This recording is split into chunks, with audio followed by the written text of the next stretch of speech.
नमस्कार, ISD news bulletin में आपका स्वागत है और मैं हूं आपके साथ मिंटू झा। तो बात करेंगे कुछ प्रमुख खबरों को लेकर, जिसमें पहली खबर हाल ही में छूटे बिल्किस बानो केस में 11 आरोपियों को लेकर है। गुजरात में गोधरा कांड के बाद साल 2002 में बिल्किस बानो के साथ हुए सामूहिक दुष्कर्म के मामले में उम्र कैद की सजा पाए सभी 11 दोषी को कुछ दिन पहले रिहा कर दिया गया है। गुजरात सरकार ने अपनी क्षमा नीति के तहत इनकी रिहाई की मंजूरी दी है। ये सभी आरोपी जेल से तो आजाद हो गए हैं, लेकिन गाँव में उनके और उनके परिवार के साथ अभी भी दोषियों जैसा व्यवहार किया जा रहा है। दोषियों के गांव के लोग उन्हें इस कदर परेशान कर रहे हैं कि आरोपियों में से ज्यादातर अपना घर छोड़ दिया है। अगर किसी के घर पर कोई सदस्य मौजूद भी है तो उसे धमकी दी जा रही है कि झूठे मामले में फंसाकर आरोपियों को फिर से जेल में भेजा जाएगा। इस मामले में एक न्यूज चैनल द्वारा गुजरात के दोहात जिले के रंधिकपुर गाँव का दौरा किया गया और दोषियों के परिवार के सदस्यों और पड़ोसियों से बात करने की कोशिश की। ये जानने की कोशिश की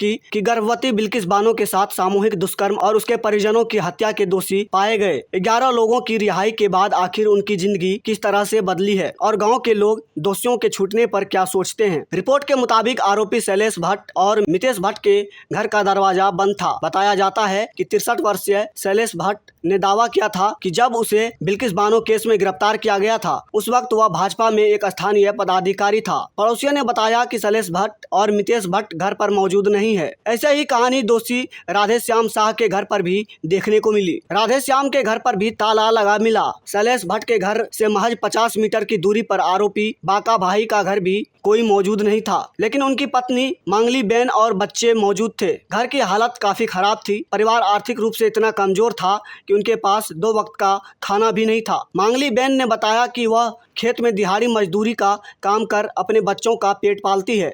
इसके अलावा उन्होंने बताया कि जब से मेरे पति जेल से बाहर आए हैं तब से मुस्लिम समुदाय उनके और परिवार के सदस्यों के पीछे पड़ गए हैं। अगर परिवार के सदस्य बाजार जाते हैं या घर के बाहर बैठते हैं तो वे तस्वीरें लेने लगते हैं और वीडियो बनाने लगते हैं। इनके अलावा उन्होंने बताया कि उन्होंने धमकी दी कि वे हमारे लोगों को बलात्कार, छेड़छाड़ और रोड रेज की झूठे मामलों में फंसाएंगे। अगली खबर विदेश से है। ब्रिटेन में पाकिस्तानी मुस्लिमों ने हिंदुओं पर हमला कर दिया। हिंदू मुस्लिम का ये विवाद लिसेस्टर में हुआ। यहाँ इस्लामिक कट्टरपंथियों ने हिंदुओं को निशाना बनाते हुए उनके घरों में तोड़फोड़ की, गाड़ियों को भी नुकसान पहुंचाया। दरअसल ये विवाद क्रिकेट की हार जीत से शुरू हुआ। 28 अगस्त को एशिया कप में भारत की क्रिकेट टीम ने पाकिस्तान को हरा दिया था। इसके बाद 6 अगस्त को लिसेस्टर में गुस्साए पाकिस्तानी मुसलमानों ने हिंदुओं पर हमला कर दिया, जिसका वीडियो सोशल मीडिया पर वायरल होने के बाद खबर सामने आई। सोशल मीडिया पर वायरल हो रहे वीडियोज में देखा जा सकता है कि एक शख्स के घर के आगे लगे केसरी रंग के झंडे को उखाड़ कर ले जा रहा है। एक महिला चिल्लाते हुए इसका विरोध कर रही है। अन्य वीडियो में देखा जा सकता है कि एक शख्स पर चाकू से हमले करने की कोशिश की गई। कुछ रिपोर्ट के मुताबिक यह हमला प्लान था। लोग हथियार लेकर आए थे, नस्लीय टिप्पणियां कर रहे थे, जान से मारने की धमकियां भी दे रहे थे। इसके बाद से लिसेस्टर में तनाव बना हुआ है। लिसेस्टर के मेयर पीटर सोल्बी ने हिंदू मुस्लिम विवाद को देखते हुए एक इमरजेंसी बैठक बुलाई। उन्होंने लोगों से शांति बनाए रखने की अपील की। उन्होंने कहा पुलिस को जांच के आदेश दिए गए हैं। फिलहाल हिंदुओं की सुरक्षा बढ़ा दी गई है। लिसेस्टर शायर पुलिस ने चीफ सुप्रिटेंडेंट एडम सोलैनकी ने कहा शहर में सुरक्षा कड़ी कर दी गई है। क्राइम एंड पुलिसिंग एक्ट के तहत मामला दर्ज किया गया है। कुछ लोगों के खिलाफ नोटिस जारी किया जा सकता है। इस नोटिस का उल्लंघन करने वालों को गिरफ्तार किया जा सकता है। पुलिस ने सख्त कार्रवाई करने को लेकर नोटिस जरूर जारी किए हैं, लेकिन स्थानीय पुलिस पर मूक दर्शक बने रहने के गंभीर आरोप लगाए गए हैं। कुछ लोगों का कहना है कि जब हिंदुओं के घरों पर हमला किए जा रहे थे उस वक्त पुलिस सिर्फ तमाशा देखती रही। अगली खबर मुंबई से है। मुंबई ब्लास्ट के दोषी रहे याकूब मेमन की कब्र को लेकर महाराष्ट्र में सियासी लड़ाई शुरू हो गई है। भाजपा ने आरोप लगाया है कि उद्धव सरकार के कार्यकाल में कब्र के चारों ओर मार्बल और LED लाइट्स लगाई गई। भाजपा नेता राम कदम ने सोशल मीडिया पर इसकी तस्वीरें भी जारी की। हालांकि राम कदम के सवाल उठाए जाने के बाद मुंबई पुलिस ने कब्र से LED हटवा दी है। भाजपा नेता राम कदम ने इस मुद्दे को उठाते हुए 7 सितम्बर 2022 को याकूब मेमन की कब्र की तस्वीरें शेयर की। इससे पहले भाजपा नेता राम कदम ने लिखा उद्धव ठाकरे मुख्यमंत्री थे। उस समय मुंबई में पाकिस्तान के इशारे पर 1993 में बम कांड करने वाला खूंखार आतंकवादी याकूब मेमन की कब्र मजार में तब्दील हो गई। यही है इनका मुंबई से प्यार। और यही है इनकी देशभक्ति। उद्धव ठाकरे समेत राहुल गांधी और शरद पवार इस कुकर्म को अनदेखा करने के लिए मुंबई की जनता से माफी मांगे। अब पेंगुइन सेना इसका जवाब दे। राम कदम द्वारा शेयर की गई तस्वीरों में जिस जगह को याकूब मेमन की कब्र कहा जा रहा है, वहां ताजे फूल चढ़ाए गए हैं। इसी के साथ चारों तरफ से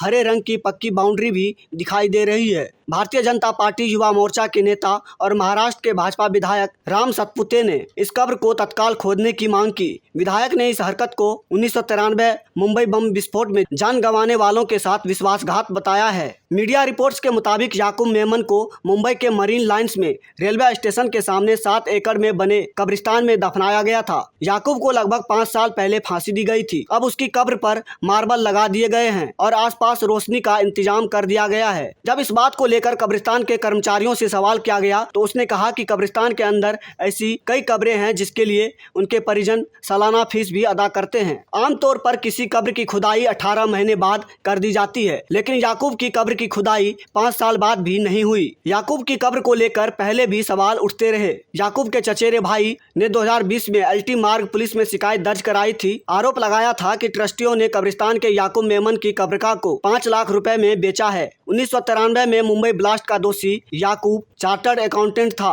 वह धमाकों की साजिश में शामिल था। सीबीआई चार्जशीट के मुताबिक याकूब दाऊद इब्राहिम और टाइगर मेमन के आतंकी संगठन फाइनेंस का काम देखता था। सीबीआई ने 1994 में याकूब को नई दिल्ली रेलवे स्टेशन से गिरफ्तार किया था। 2013 में सुप्रीम कोर्ट ने उसे दोषी ठहराया और फांसी की सजा सुनाई, जिसके बाद 2015 में नागपुर जेल में याकूब को फांसी दी गई।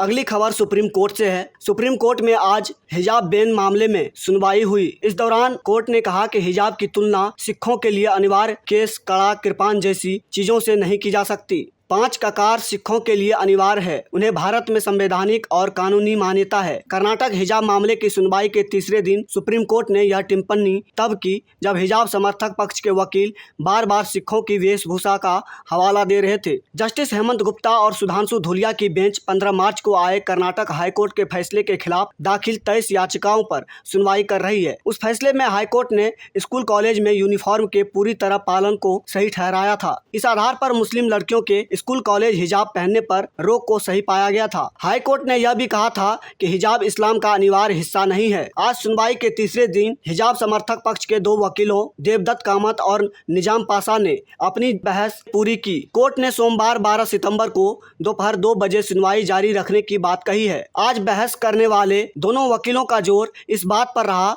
कि हाईकोर्ट ने इस्लामिक धार्मिक किताबों में लिखी बातों का सही अर्थ नहीं समझा। इस पर जजों ने वकील निजाम पाशा से कहा कि वह जिन पुस्तकों और उनमें लिखी बातों को प्रमाणिक मानते हैं उन पर संक्षिप्त में लिखित नोट कोर्ट में जमा करवा दें। वकील निजाम पाशा ने यह दलील भी दी कि अयोध्या मामले की सुनवाई के दौरान सुप्रीम कोर्ट ने यह भी कहा था कि वह धार्मिक किताबों का विश्लेषण नहीं करेगा। श्रद्धालुओं की आस्था अपने आप में पर्याप्त है। इस पर जस्टिस हेमंत गुप्ता ने कहा वह आस्था इस बात से जुड़ी थी कि जहां पूजा की जा रही है वही रामलला का जन्मस्थान है। यह मामला उससे थोड़ा अलग है। देवदत्त कामत ने आज एक बार फिर राज्य सरकार की तरफ से स्कूलों को जारी आदेश का मसला उठाया। उन्होंने कहा कि उस आदेश में लिखा गया था कि हिजाब धार्मिक रूप से अनिवार्य नहीं। उसके बाद शिक्षण संस्थानों ने जो ड्रेस कोड जारी किया है वह उससे प्रभावित हुए बिना कैसे रह सकता था। कामत ने यह भी कहा कि अगर कुछ लोग हिजाब के विरोध में दबाव बनाते हैं और इस आधार पर नियम बनते हैं तो यह सही नहीं कहा जा सकता। हिजाब की अनिवार्यता पर दलील देते हुए वकील निजाम पाशा ने